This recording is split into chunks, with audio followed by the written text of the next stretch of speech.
जंगे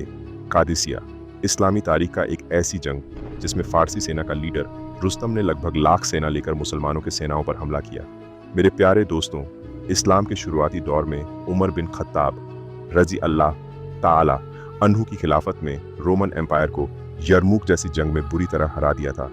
जिसके बाद अब रोमन एम्पायर की ताकत बिल्कुल टूट चुकी थी और हजरत उमर रजी अल्लाह ताला अन्हु को भी पता था कि रोमन एम्पायर अब मुसलमानों का कुछ नहीं बिगाड़ सकती। तो उन्होंने अपनी सारी अटेंशन रोमन एम्पायर से हटाकर फारसी एम्पायर की तरफ की। लेकिन फारसी शहंशाह को अपने साम्राज्य पर इस्लामी फौजों की बढ़ती ताकत से खतरा महसूस हो रहा था।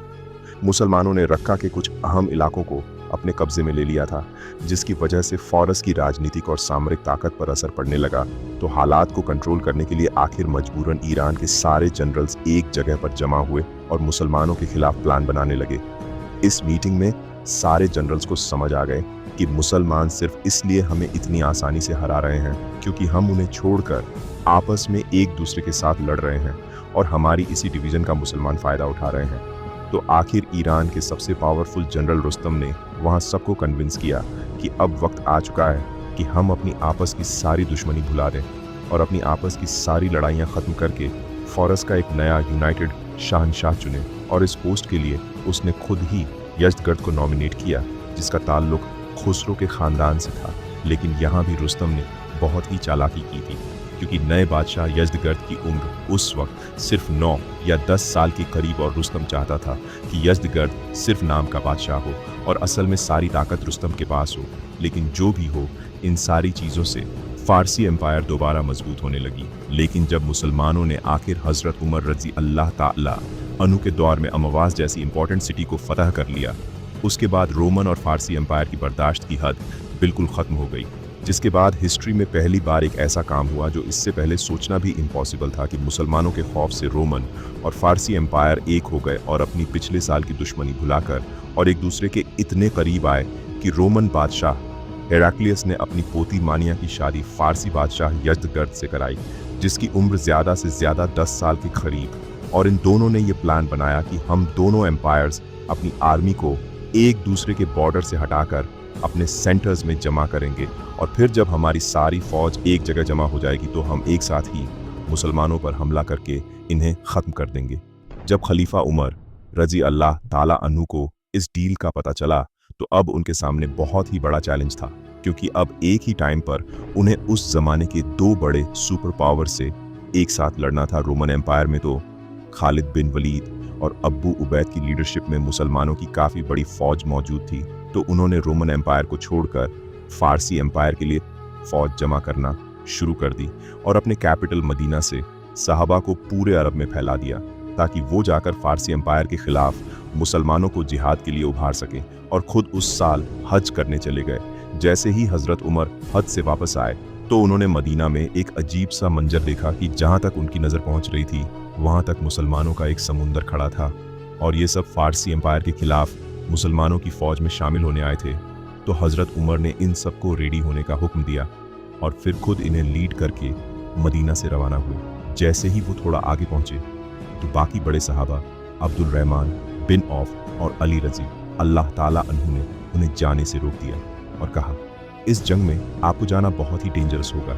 तो आप यहीं मदीना में रहें, क्योंकि हमें यहाँ से रोमन और फारसी एम्पायर दोनों से एक ही टाइम पर लड़ना है। तो हज़रत उमर रज़ी अल्लाह ताला अन्हु ने आखिर उनकी बात मान ली और कहा कि अगर मैं नहीं जाऊँगा तो फिर कौन मुसलमानों की इस इतनी अजीम फ़ौज को लीड करेगा, क्योंकि खालिद बिन वलीद और अबू उबैद इब्न ज़रा दोनों रोमन एम्पायर से लड़ने में मशरूफ़ थे। अब जब यहाँ इस खिलाफत के सारे बड़े मिनिस्टर्स इस फौज के लिए एक जनरल ढूंढ रहे थे तो अचानक वहाँ एक लेटर पहुँचा जिसमें लिखा था कि या अमीरुल मोमिनीन, मैंने पूरे अरब से हज़ारों लोगों की फौज जमा करके मदीना की तरफ रवाना कर दिया। ये लेटर साद बिन अबी वक्कास रजी अल्लाह ताला अन्हु की तरफ से भेजा गया था। तो अब्दुल रहमान बिन औफ ने इस लेटर को पढ़कर सुनाया और कहा, मुझे इस फौज का लीडर मिल चुका है। तो वहाँ सबने पूछा कि कौन है, तो उन्होंने कहा साद बिन अबी वक्कास। और ये नाम सुनते ही वहाँ बैठे सबने कहा कि ये नाम हमें मंजूर है। तो बस इसी के साथ साद रजी अल्लाह ताला अन्हु को फारसी एम्पायर में मुसलमानों की सारी फौज का जनरल बना दिया गया और साद रजी अल्लाह ताला अन्हु अरब से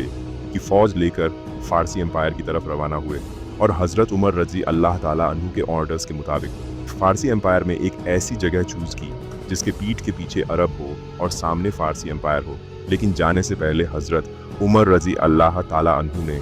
साद बिन अबी वक़ास को ऑन ऑर्डर्स दिए थे कि जंग से पहले रसूलुल्लाह सल्लल्लाहु अलैहि वसल्लम की सुन्नत के मुताबिक पहले फ़ारसी शहंशाह को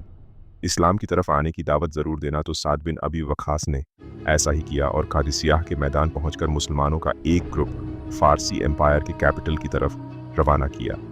अब जब पर्शियन एम्पायर के कैपिटल में लोगों को इस बात का पता चला कि पहली बार इस नए इस्लामिक खिलाफत से लोग हमारी तरफ आ रहे हैं, तो वो दूर दूर से जमा होकर इनका इंतज़ार करने लगे कि आखिर ये कौन लोग हैं जिनसे रोमन और फारस एम्पायर दोनों घबराते हैं और किस प्रोटोकॉल के साथ ये फारसी एम्पायर में दाखिल होंगे। लेकिन मुसलमानों को देखकर ये सब हैरान रह गए, क्योंकि उन्होंने देखा कि कुछ बिल्कुल सादा लोग आम से कपड़े पहनकर बिना किसी प्रोटोकॉल इस सिटी में दाखिल हुए। तो वहाँ खड़े सारे लोगों ने कहा कि ये लोग हैं जिनसे हमारे अजीम शहंशाह डरते हैं। ये मुसलमान सीधा मैदान में यज़्दगर्द के महल के अंदर गए और उसके तख्त के सामने खड़े हो गए। तो फारसी एम्पायर के शहंशाह यज़्दगर्द ने इनसे पूछा कि तुम लोग हमारी एम्पायर में क्यों आए हो? क्या तुम लोग हमारे आपस की लड़ाइयों का फ़ायदा उठा रहे हो? तो एक सहाबी ने उसे जवाब दिया कि बिल्कुल नहीं, बल्कि हम तो आपकी तरफ अल्लाह और उसके रसूल मोहम्मद सल्लल्लाहु अलैहि वसल्लम का मैसेज लेकर आए हैं। तो अब या तो तुम्हें इस्लाम कबूल करना पड़ेगा या मुसलमानों को जिज़्या देना होगा, वरना हमारी तलवारों का सामना करने के लिए तैयार हो जाओ। फारसी बादशाह के महल के अंदर घुसकर उसे सबके सामने ऐसी धमकी देने से शहंशाह को बहुत गुस्सा आया और उसने खड़े होकर कहा कि जाओ और अपनी पूरी फ़ौज को जंग के लिए तैयार कर लो, क्योंकि अब मैं तुम्हारी तरफ फारसी एम्पायर की पूरी फ़ौज को अपने सबसे ताकतवर जनरल रुस्तम के साथ तुम लोगों की तरफ भेजूंगा और वो तुम सबको कादिसियाह के मैदान में ही गाड़ देगा। ये सुनने के बाद दोनों सहाबी वापस लौट आए। फिर फारसी एम्पायर की सारी फ़ौज भी लोगों के साथ एक जगह जमा होकर कादिसियाह के मैदान की तरफ रवाना हुए। जब मदीना में हज़रत उमर रजी अल्लाह ताला अन्हु को इस सब का पता चला, तो उन्होंने सीधा एक मैसेंजर साद बिन अबी वक़ास की तरफ भेजा कि मुझे कादिसियाह के मैदान के एक एक कोने का मैप बनाकर भेजो, क्योंकि हज़रत उमर रजी अल्लाह ताला अन्हु इस जंग की एक एक चीज़ की खबर रखना चाहते थे और जंगों की प्लानिंग मदीना में बैठकर ऐसे करना चाहते थे जैसे ये जंग उनकी आंखों के सामने हो रही हो। तो हज़रत साद रजी अल्लाह ताला अन्हु ने मुसलमान इंजीनियर्स के साथ कादिसियाह के मैदान का एग्जैक्ट नक्शा बनाया और उसे मदीना की तरफ अमीर उल मोमिनीन के पास भेजा। अब फारसी एम्पायर के जनरल रुस्तम फुल ताकत के साथ मुसलमानों की तरफ बढ़ते हुए आखिर साल में जंग रमाक के कुछ ही अरसे बाद पर्शियन और मुसलमानों की फ़ौज कादिसियाह के मैदान में एक दूसरे के आमने सामने हुई।